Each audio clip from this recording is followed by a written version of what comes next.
और इस वक्त की बड़ी खबर आ रही है, नेशनल कॉन्फ्रेंस के अध्यक्ष चुने जाने के बाद फारूक अब्दुल्ला ने सेना को धमकी दी है, साथ ही साथ बीजेपी को भी धमकाया है। उन्होंने कहा है कि ऐसा तूफान आएगा कि कंट्रोल नहीं कर पाओगे। ये फारूक अब्दुल्ला का तरफ से यहां पर बयान दिया गया है।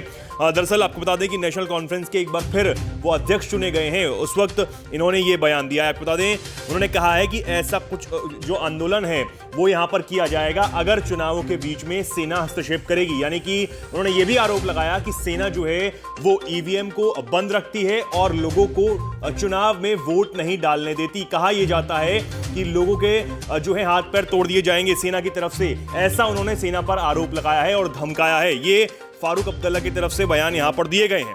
साथ ही उन्होंने कहा है कि ऐसा कुछ होने पर आंदोलन शुरू करने की भी उन्होंने धमकी दी है। उन्होंने कहा है कि हम अपनी जान की कुर्बान के लिए तैयार रहेंगे और सबसे पहले इस आंदोलन को शुरू भी करेंगे अगर ये सब कुछ नहीं रुकता। तो ये फारूक अब्दुल्ला का बयान है।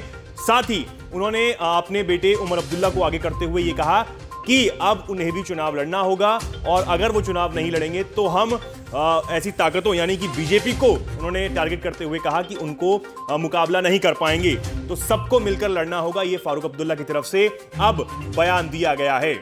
हमारे जम्मू कश्मीर के लोग इतने बेकार लोग हैं, इतने पढ़े लिखे नहीं हैं, इस काबिल नहीं हैं कि वो ये काम कर सके, मगर हमें गुलाम बनाया जा रहा है, हमें गुलामी की तरफ ले जाया जा रहा है। मगर ये गुलामी नहीं रहेगी, इंशाअल्लाह इस गुलामी का जनाजा एक दिन जरूर निकलेगा। मगर हिम्मत आपने करनी है, जुल्म होगा, इनके पास उसके सिवा और कुछ नहीं है, ये जुल्म करेंगे, मगर अल्लाह इसके जुल्म को ऐसा बदला देगा कि ये जालिम जहन्नम के अंदर सड़ेंगे।